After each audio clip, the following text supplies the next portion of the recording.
Olha só. Vamos lá de galãs feios. Galãs feios não. Vamos lá de Meteoro Brasil. Moro imita Bolsonaro e faz ataque misógino. A nossa querida colega Daniela Lima. Vamos ver juntos aqui esse corte. Bora.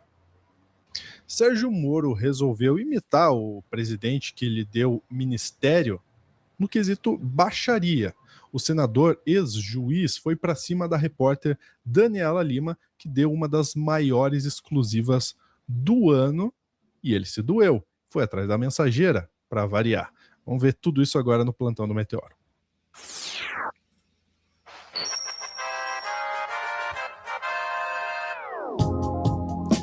É aquela coisa, né? Quando você tem dificuldade de se defender, você ataca o mensageiro. Pedro Zambarda está aqui com a gente, tomando seu cafezinho para dar conta dessas pautas, né, Pedro? Que dificuldade. Vamos lá de informação. Vamos de informação. Lúcio, o Moro Quack, imitou o mestre dele, o Jair Bolsonaro, ou a criatura que ele gerou, né? O Jair Bolsonaro, para quem não se recorda, ele fez uma fala obscena contra a Patrícia Campos Mello no meio da pandemia, falando que ela queria dar o furo. E aí o Moro agora repete a mesma coisa, porque a Daniela Lima, e a gente vai ver um corte dela na TMC, que é a rádio que ela trabalha hoje, além do UOL, e ela fez uma reportagem impecável, tá, gente? Aliás, eu estou em contato com o próprio Tony Garcia, estou em contato com o Cacai, e aí muita gente está em cima dessa história, e a Dani fez a matéria definitiva, e aí ela dá detalhes da tal festa da cueca, Lúcia. Esse corte é uma continuação do corte anterior. Vamos lá. Tem uma transcrição de 40 minutos de um grampo feito com escuta ambiental, com um policial federal se passando por secretário dentro do escritório do delator, com o então presidente do Tribunal de Contas do Estado. E neste grampo, o presidente do Tribunal de Contas do Estado questiona os métodos de Moro, diz que Moro age como policial, promotor e juiz e que ele está, de fato, buscando cercar as autoridades do Estado. É isso o que está ali. Além disso, hoje, na coluna, você entende que desembargadores do Tribunal Regional da 4ª Região, o que é isso? É a instância que supervisiona as decisões da primeira instância, ou seja, do próprio Sérgio Moro, quando juiz. Desembargadores relatam terem sido filmados e, inclusive, de novo, em grampos produzidos por um outro delator, um advogado chamado Sérgio Costa, escuta gravação em câmera colocada em gravata. Eles dizem, tenho medo de ter sido gravado, estou com medo de que isso vaze, e contei para minha mulher que eu estava numa festa. As gravações têm teor íntimo, não parte só de um desembargador, são vários, e esses desembargadores, segundo entende hoje, ou acusam esses delatores hoje no Supremo, foram pressionados a abraçar a agenda de Moro enquanto juiz por conta da existência dessas gravações. E aí você me pergunta, diferentemente do que está dizendo o ex-juiz aqui, tem novidade? Não é que tem novidade, tem muita novidade. É uma prova documental de que ele ocultou de instâncias superiores não só gravações que deveriam ter submetidas para que a Justiça dissesse, o Superior Tribunal de Justiça, nesse caso, o STJ, este presidente do Tribunal de Contas precisa ser investigado, esse desembargador precisa ser investigado, esse não sei, porque ele não poderia investigar. Mas, Sérgio Moro. Isso nunca foi remetido para as instâncias superiores. Ao contrário, ficou nas calendas da 13ª Vara. Ficou na 13ª Vara, Lúcio. Um monte de prova contra ele, monitorando os desembargadores na festa da cueca. Aí chegou, claro, o Moro num ataque misógino contra a Daniela. Moro se manifesta sobre grampo ilegal e ataca a jornalista favorita do PT. Vamos lá, nessa notinha do Kaique. Essa figura super legal. Senador e ex-juiz Sérgio Moro, do União Brasil, decidiu atacar a jornalista Daniela Lima após a revelação de que ele determinou a instalação de grampo ilegal contra a autoridade com foro privilegiado. Segundo reportagem publicada no UOL, a Polícia Federal encontrou documentos que comprovam a autorização do então juiz para o uso de escutas.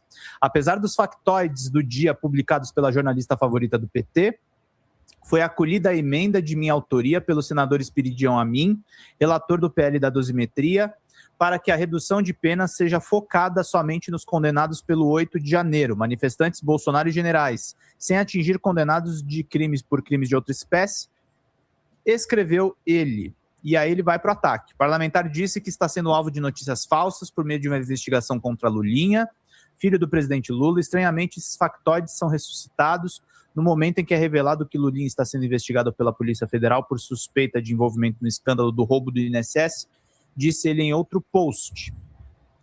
E aí ele vai para cima. A reportagem do UOL detalhou que as escutas, que incluem gravações do presidente do Tribunal de Contas do Estado do Paraná, Heinz Herwig, foram feitas com base em delações de colaboradores do Paraná.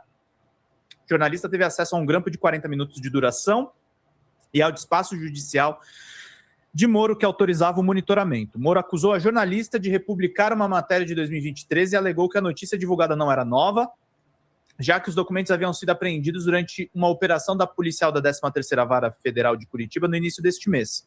Moro ainda disse que o delator Tony Garcia havia se disposto a gravar novamente os suspeitos e que, na época, a jurisprudência do Supremo Tribunal Federal não exigia autorização judicial para gravações feitas por interlocutores de delatores. O ex-juiz também argumentou que o grampo de Herwig não gerou qualquer consequência, pois o áudio não foi utilizado para nenhuma investigação. Os documentos revelaram que não apenas Herwig foi grampeado, mas também desembargadores e políticos com foro privilegiado.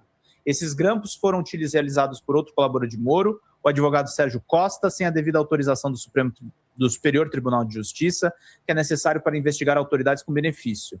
A operação na Vara Federal de Curitiba foi ordenada pelo ministro Dias Toffoli e o STF está apurando as denúncias de grampos ilegais.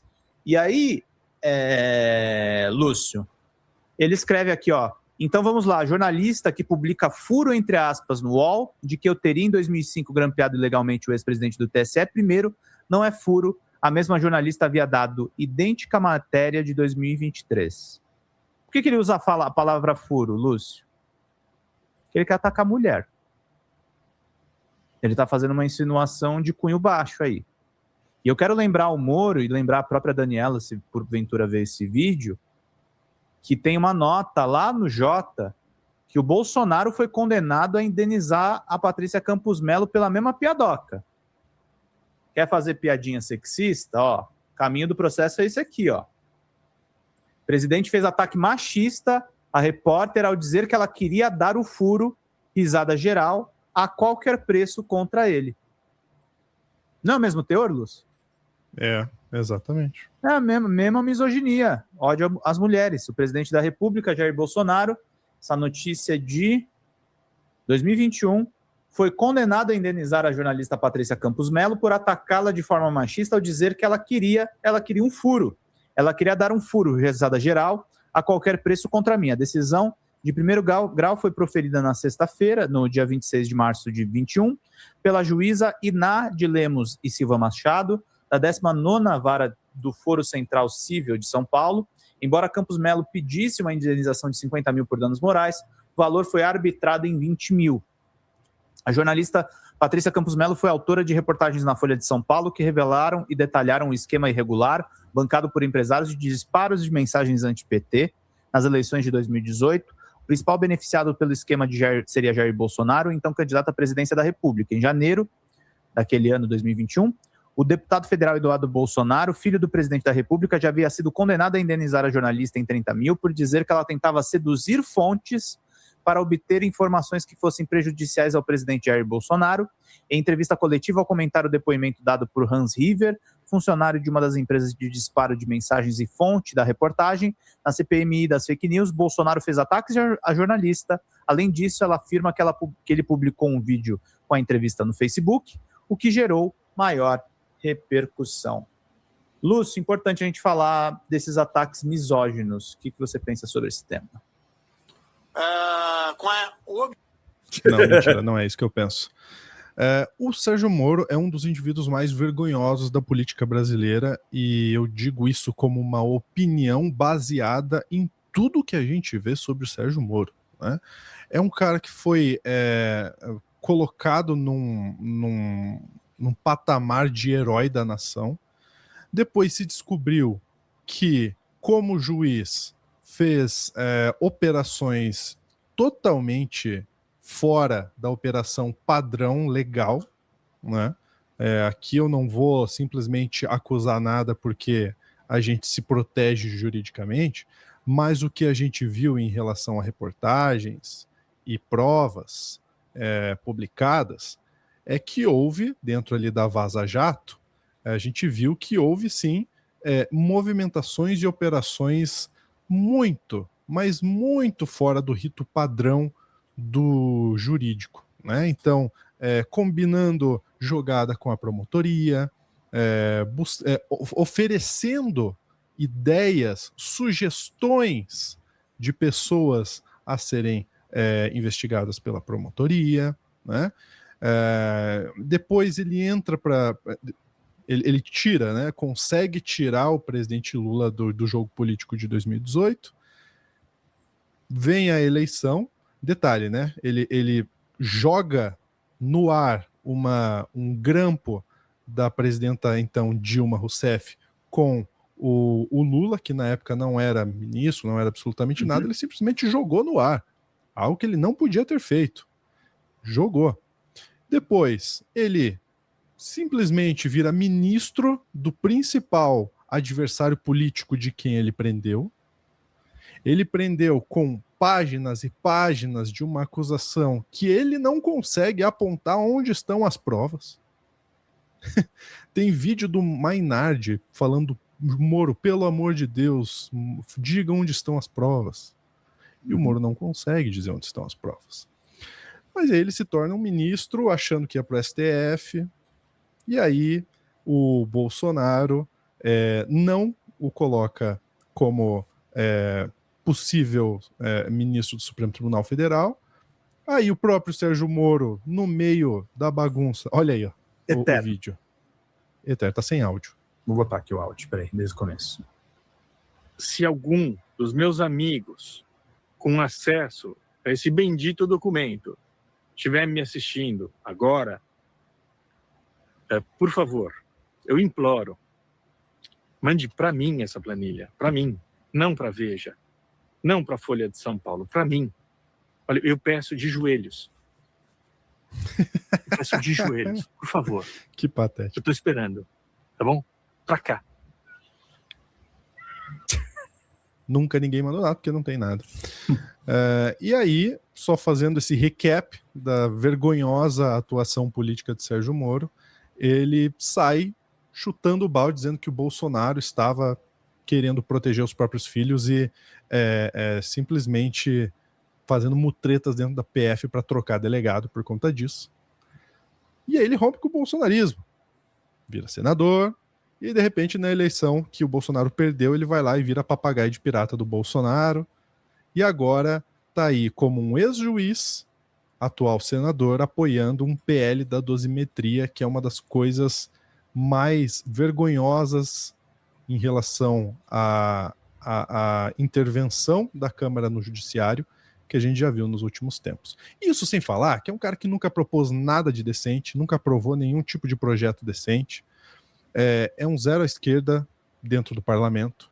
Isso é minha opinião, tá? Essa parte é minha opinião. E aí, tem muita gente que ainda quer um indivíduo desse como governador. É uma palha. Por isso que a política no Brasil é esse tipo de coisa, né? O que esse cara fez para ser um governador decente? Nada. Nada.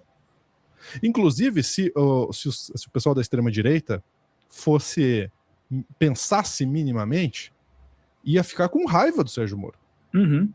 Porque por conta das operações estapafúrdias que ele fez, a condenação que ele perpetuou para o Lula foi simplesmente anulada. Por tudo que aconteceu na Vaza Jato, por sua incompetência. Então, meu querido Pedro Zambarda, dito isto, exatamente, de se lamentar, mas de não se surpreender com Não. um cara que não consegue mais se defender do que aparece na imprensa e ataca uma jornalista. Vamos pingar superchat, E gente. especialmente uma mulher, né? Exatamente. É sempre bom vocês lembrarem quem é Sérgio Moro. Sempre bom. Sempre. Não é lembrar para nunca repetir. Exatamente. Ficamos por aqui, Pedro? Ficamos por aqui, querido Lúcio. Fala, galera da Folha TV, não se esquece de se inscrever aqui no nosso canal para assistir programas como Folha Notícias Manhã, Folha Notícias Noite, o nosso Folha Entrevista e o nosso Barzinho das Meninas. Muitas coisas bacanas a gente acompanha por aqui e a gente precisa muito, muito do apoio de vocês para nosso trabalho jornalístico, investigativo, de curadoria de conteúdo, com vocês ajudando no nosso Pix, folhademocrata@gmail.com, ou mandando superchats, valeu demais, e os recursos financeiros, tornando-se membro do nosso canal, no nosso curso de jornalismo básico, para você ficar muito bem informado a respeito de tudo. Queridos e queridas, muito obrigado pela presença de todos vocês, vida longa e próspera. Cuidem-se, cuidem dos seus, e não esquece de se inscrever aqui na Folha TV. Até mais!